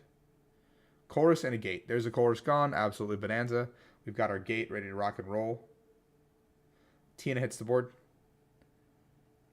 Super Rod and a Mirage Gate just for good measure. I believe there is a Super Rod in the hand. Yep. 1, 2, 3. 3 energies. Going back in. Yeah, I saw the water on turn 1. Why was I thinking that he didn't play water for some reason? Mirage Gate coming through. 1. That's all of his energies in deck, I'm pretty sure.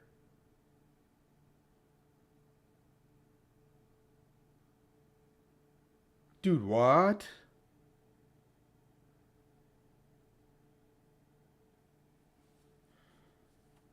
You also for sure Jet Energy this, I think. Jet Energy into the active, and then...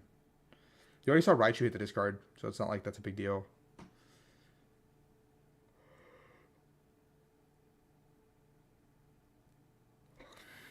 Yeah. Jet Energy for sure here. Really? Path, okay.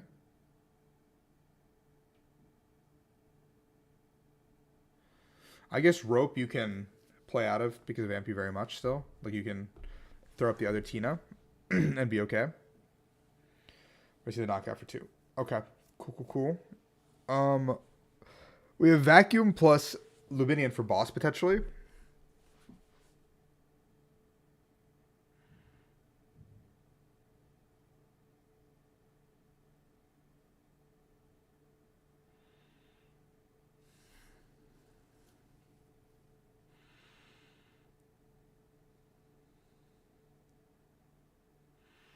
Raikou hitting the active. Interesting. There's a Beach Court in hand, so it makes sense. There might be a Rod in this. I think there's a Rod. Elijah, why am I not there? I am leaving for the holidays to visit my grandparents tonight with my family. So I cannot find a flight that accommodates me going to a regionals and coming back. And also I would be giving my parents quite a fright if I was going to go play a regionals and then come back to make my international flight.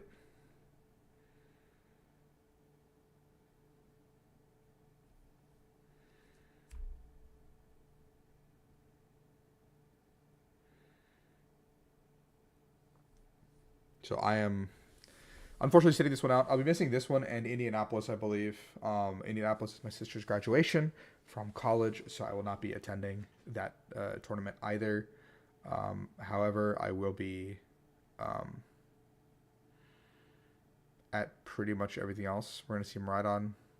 Or is that Sealstone? I don't think he plays Rod. I'm looking right now. No Rod.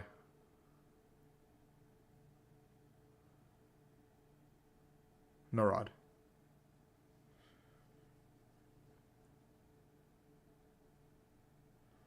No, his prizes are water or lightning, Flaffy, and hands. Thank you for the follow, Tony. Appreciate it. If you guys are on Twitch and just watching, go on over to my YouTube. I'll be a lot more active and live there more frequently. I mean, like if I stream, I'll be doing like multi-streams like I've been doing right now. But I will be more than likely making more content on YouTube and much less on Twitch. So you guys should check that out. It's just my name, Rahul Reddy. I'll have a lot of like not high octane, just like topics people want to talk about quite a bit.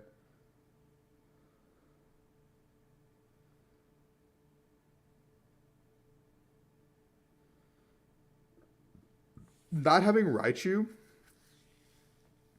or Mew anymore is really unfortunate.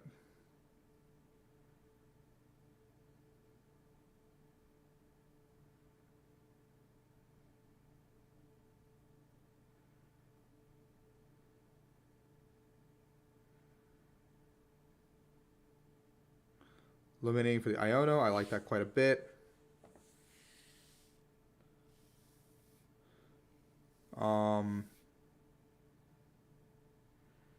We're just gonna generator and I guess like try to rip something here. I don't think there's like any. There's like 2 energy left maybe in the deck.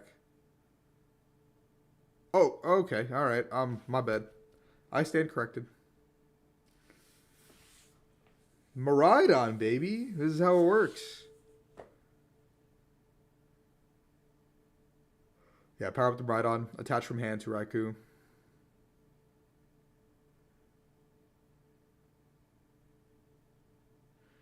And Dan's massive hand is gone.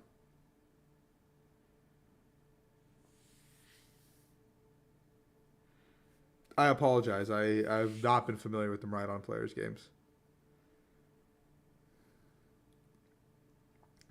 Boss in hand in case Dan does not find the third V-Star. 1 in the Lost Zone already. We do know that. 1 on the board, meaning there's only 1 V-Star remaining. And if Dan cannot find the next V-Star, we see that Keaton already has a Boss's Order in hand. Ultra Ball to Thin in case of a Roxanne. Smart from Keaton, just putting another card into his hand. Probably Mr. Billy Squawkety.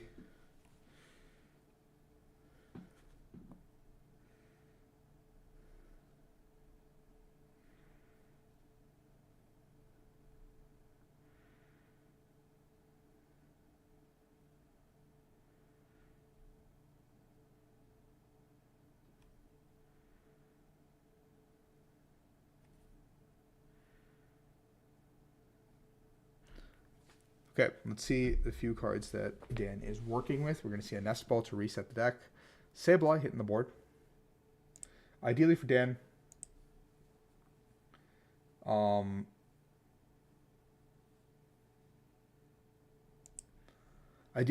you want to find Counter Catcher plus, I guess, a Sableye play this turn, plus Roxanne, potentially.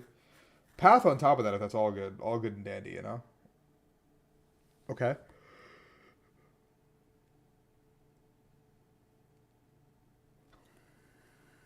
Attach the energy. Attach the energy. Attach the energy. What are you doing?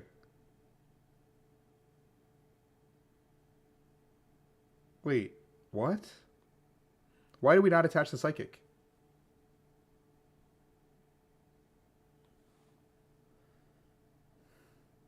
You can tell Chalky's nervous to be on stream. It's not an easy experience being on stream, by the way, guys. It's like very nerve-wracking. The white noise is quite annoying. The lights are not fun to be up there with. It is quite a jarring experience coming from just like playing like at a normal table.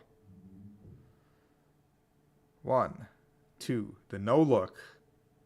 I respect the heck out of it, Chalky. My goat. There's the V-Star. So we've eliminated the win con.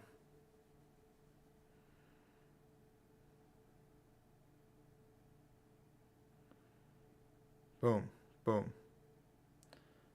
Oh. Looks like it's the Mirage Gate we're getting rid of. Yeah, 3 energy already gone. Can't get rid of a 4th, I think.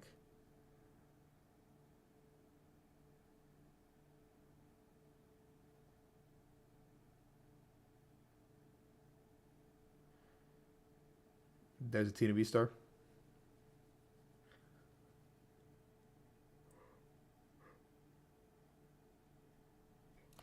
Just lost impact. Not lost impact. Star Requiem. Boom.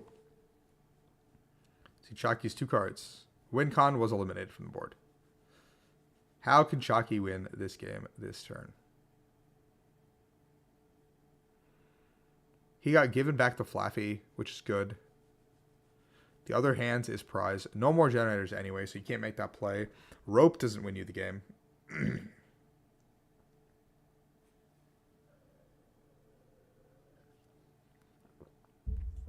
What is your best bet here? There's not much resources left. Pull a card out, fleet-footed for boss. That's our best play.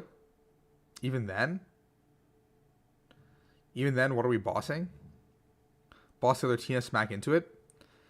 Hope Dan doesn't have a switch card.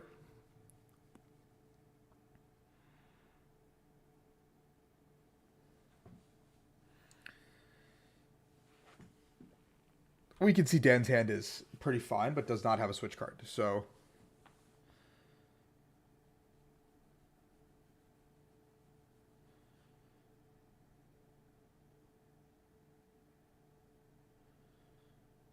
Bravery Charm doesn't do it. We still lose.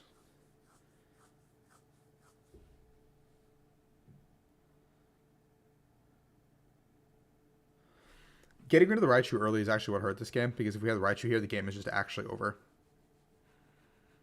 Like, Raichu unironically just won us the game every time here. We're looking for fleet-footed... No, we already peonied, man. We can't even boss. What are we playing for?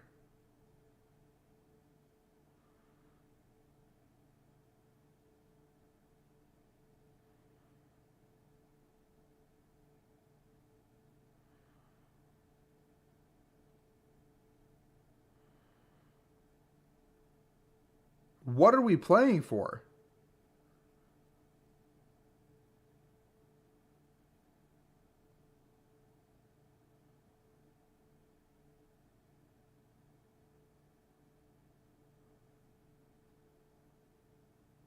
And then Dan just has it. Yeah. I don't know. That was interesting. I don't know if I liked how Keaton approached that end game. I think you have to play for the boss here and try to boss up the Tina V-Star, regardless. Like, I think peonying for Switch Cart, Big Charm makes sense. But also, if, like, Dan has a Psychic Energy, regardless of the outcome, it's the exact same. Right? Like, Psychic Energy on active is effectively just the exact same as a Psychic Energy on the Sableye, where, like, if you put a Psychic Energy on the Sableye, the game is effectively the exact same. I'm gonna take my headset off for a little bit. My ear shirt. Like, the theory here is, like, okay, you're like tunnel visioning on the fact that Sableye wins the game, but Sableye being in the active or getting Sableye to the active is the exact same as them just lost impacting. So it's the exact same scenario. So we just don't need to, like, focus on that or hyper focus on that.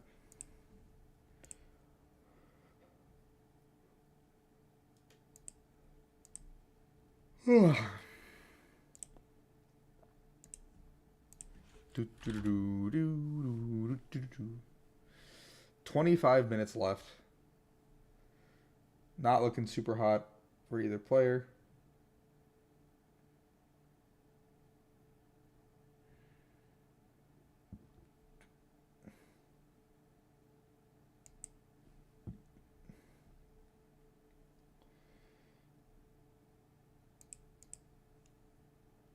Okay.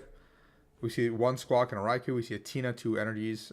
Prized 3 energies from Keaton. I didn't catch how many energies he actually played. Yeah, discarding Raichu turn 1 was really impactful, actually.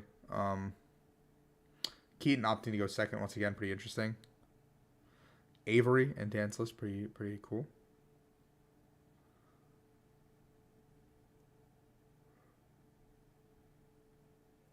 I don't know if...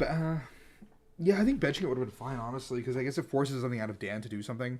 And I guess you could fast charge also, worst case. Like, we had Motivate, which was really good, but... I guess Keaton was thinking maybe Flaffy is better. I don't know why we put the Mew down, I guess. The Mew, like, necessarily did not need to hit the board early.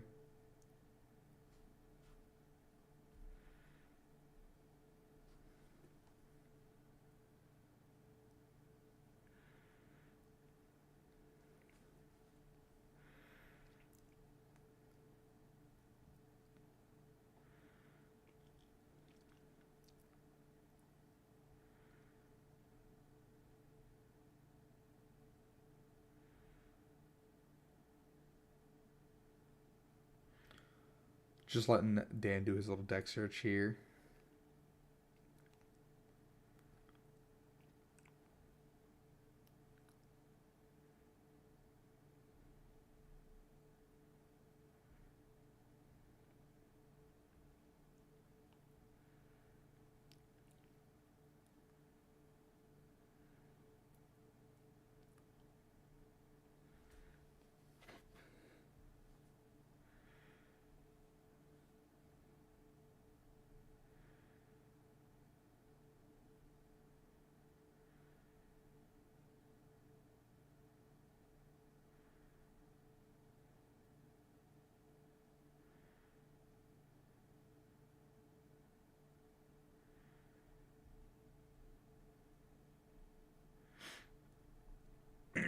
pretty good start from Dan here, just getting his Pokemon up and running.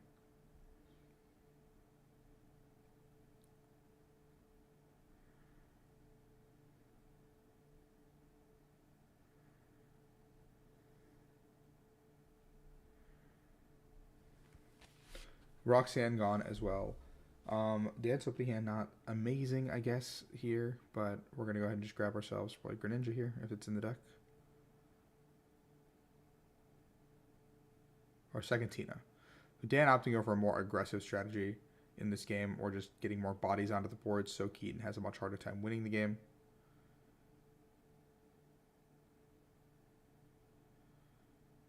We're going to go ahead and pass from Dan to Keaton. Let's see the turbo begin. Another Path on turn 1 from Dan is actually incredibly monumental, just because Path does stifle a lot of this deck strategy. We're going to see an Ultra Ball, getting rid of a Lightning, probably. And the Miraidon. We see Double Generator in Keaton's hand. Nothing else really much on top of that. I think we're going to commit to the hands turn 1. What are we getting, man? What can we get to get us out of this situation?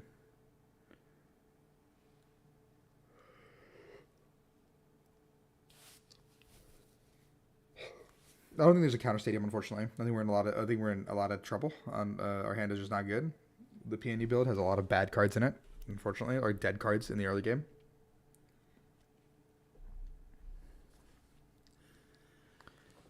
So we'll see what happens here.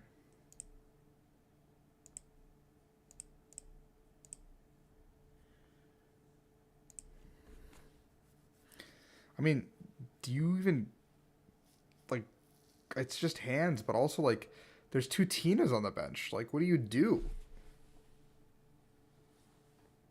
Like, what is your, I don't know, Keaton's hand is pretty bad, I think. I saw 2 generators, I think, in that hand, but that's pretty much it.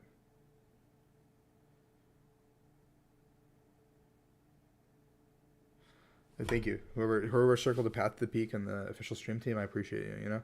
I also did not see the Path to the Peak was in play.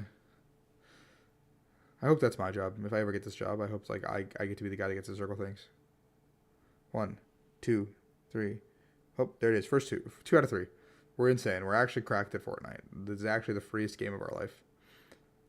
If the Path wasn't in play, like, this just would be such an insane start. Because, like, then Keaton gets to fully set up onto the Miraidon, gets to put a Mew X into play, draw a bunch of cards, or Squawkabilly, draw a bunch of cards after using Double Generator on turn 1. Like, it's the most ideal scenario you could have asked for. We're just looking at 1 here. 1, 2, 3, 4, 5. I see 1. 2. Oh my god. Keaton's cooking. This is such a good start, besides the fact that there is a Path to the Peak in play, man. Dan finding Path turn 1 is just actually ridiculous both times. Switch card coming in. Attach to Zapdos seems fine. 0 card hand. Thank you very much. We'll take 2. Thank you so much.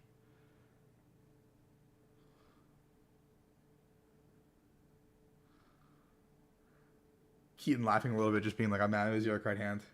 You gotta flex it, man. You just went and popped off on your turn 1. You did everything deck's supposed to do, besides actually set up. And then you see Squawkabilly as your prize cards. And a Raikou. Fantastic, am I right?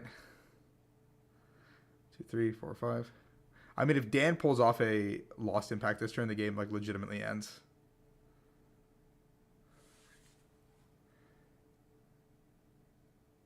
He's very close. Goes to 4 or 5. He needs 2 Comfies into play. He doesn't have it, but he can even cram this turn. I guess maybe put some pressure on.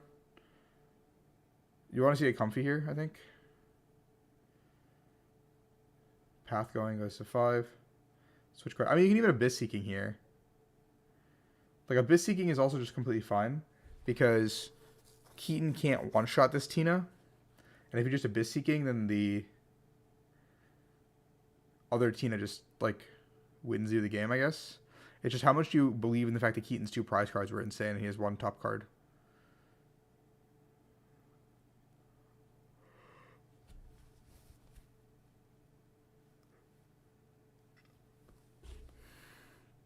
Keep in mind, these players are fighting for top 8 here. If Dan Hugard does win, that will lock up his top 8 berth for him. We're going to see a switch card once again. Getting a card. It's Greninja and I think Countercatcher. I think you keep countercatcher. I think you don't even countercatcher this turn, though. I don't even think it's worth it to. I think you just want to kill the active hands at some point, so I think you just jet energy up our like main hero. And you just Abyss Seeking. Yeah, seems absolutely perfect. Don't even evolve the other one. Everything looks good in your hand. Okay, I guess we're gonna evolve the other one. And now we have to. We have Gate in hand, which is fine. But like, I just don't even know why we would evolve. Like, we just don't have to.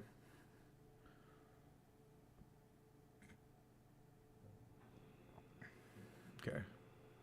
We're now at 8 in the Lost Zone. Keaton drawing absolute blanks. Nothing good here. We're going to go ahead and bench the Raikou, I think. Bench Raikou attached to it seems completely fine.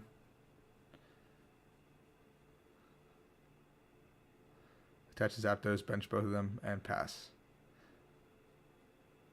Dan fully understanding that. Oh, not pass, but arm press for 160 damage. 170, sorry, I forgot about Guy. Colorless Experiment. Mirage Gate first, please. Mirage Gate the grass to the active. Mirage Gate first.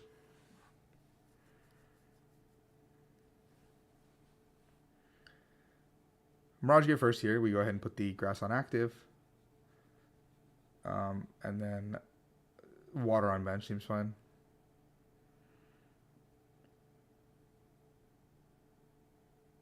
Yep.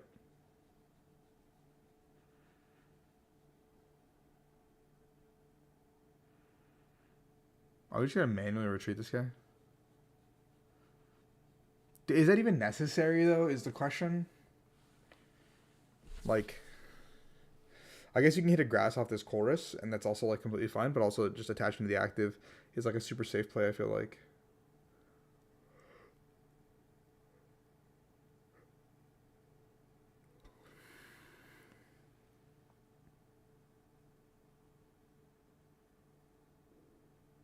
I think we can pitch the chorus.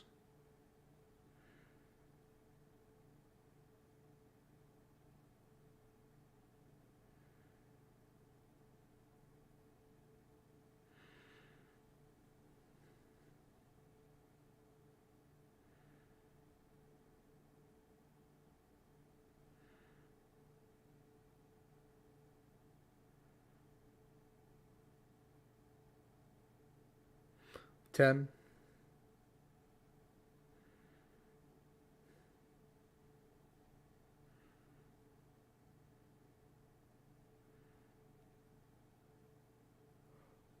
Let's manually retreat and slam that Lost or Star Requiem. Hand is really good in all circumstances. No Raichu, no Flaffy in sight. Everything looks good. Nothing to combat you from winning this game immediately.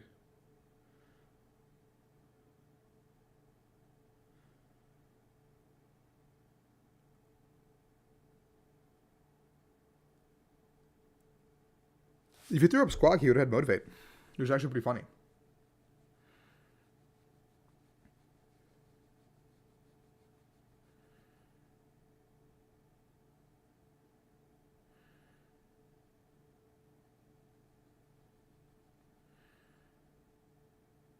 I feel like there was like no need to go through all those lengths. They just attach active Lost Impact made a lot more sense. Just like get that done.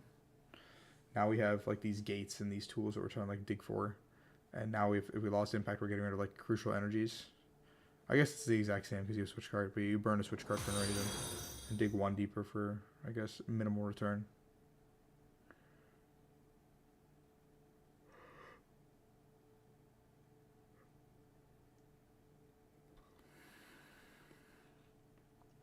There's a jet in hand. You don't have to worry about all this, right? Like there's a jet in hand, so it's like. And I think Dan's deck is like literally like 10 cards, 11 cards at this point in time. So we're just in such a good position to just close out this game. Switch card here for sure. Don't retreat manually. And then we're going to get rid of the jet energy and the water, and the game is more or less over. TW star on the bench. I like that very much.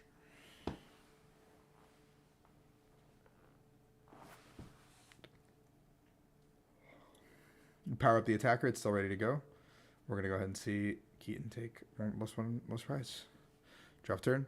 Another lightning energy. Hey, I mean, if you can hit those all generators, you're going to have them anyway. We're going to see the attack here. For 110.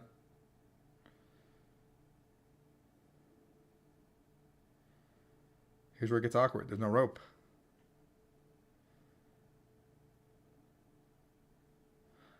Can Dan not clean up this game in just a few attacks left? I mean, the answer is yes, I think. Good morning, Snack. For all those of you guys tuning in right now, thank you for coming in. I appreciate you guys a ton. I'm going to stream this round, and then I'm going to go chill for a little bit and come back for top 8. So come back in about an hour or some change. I will not be streaming round 15. I need to just take care of some stuff around the house. But yeah, I am leaving this evening for a family vacation. So I will be out and about. Keaton's one card. What is it? It's an electric generator. Seeing all 3 electric generators and like 11 energy in your top 10 is ridiculous. I think he just has it. Rod. Gate. That's the game. Dan Hugar locks up his top 8 berth here in the regional championship. Dan being one of the first or second players to make it in. Let's go check the Arcanine pairings real quick to see what this round looks like before I head off for a little bit. If you guys are new here or coming in, don't know me, just please hit like and subscribe to the YouTube channel. Twitch as well if you want to, if you're coming in from Twitch. I just don't stream quite a bit on Twitch. My main platform is YouTube, so check that out now. Just waiting for this to load. Cal Connor Azul ID'd. I believe Azul probably offered the ID and Cal took it because Cal guarantees himself a spot in top 8 and Azul just needs 2 ties to make it in at this point in time. Nathan Potter losing to Rain. Kuma. Rain coming in. I think he was the 2nd seed overall coming into today. Nick Robinson at 11-1 beating the Urshifu deck. Joey Nawal beating Andy Gantner, going up with his Palkia deck we saw on stream last round. So Joey and Nick both in a position to win and make it. Same with Rain. We just saw Dan Hugar on stream win. Sky Dela Cruz winning their game. Christian Labella beating Alec Geisler. We see Grant Hayes and Kyle Perkins here as well playing their game. Christian Fontenot, sorry, Melvin. A lot of the usual suspects. Lucas Zing making a bounce back, getting to 10-3-1 as well. Jalen Jones 10-3-1. Yeah, Isaiah Bryner 30 match points. The gang is doing pretty well. But I will be back for top 8, guys, if you are interested in coming back for this stream. Check me out in like an hour and a half or so. I'll be back at like 4:30 probably, and I will stream until I have to leave for the airport, which might not be like that long. I probably will leave for the airport at like 7, so I will stream until then. So come check me out and hang out with me. Thank you for watching so far. I appreciate you guys a ton. Check out my YouTube videos. I've got a ton of those if you get bored of me at all. So